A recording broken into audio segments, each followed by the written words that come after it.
بسم اللہ الرحمن الرحیم۔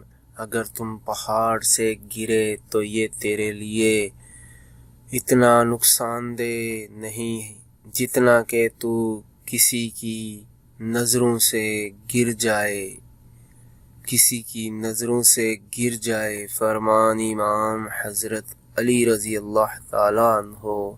اگر تو پہاڑ سے گر جائے تو یہ تیرے لیے اتنا نقصان دہ نہیں جتنا تو کسی کی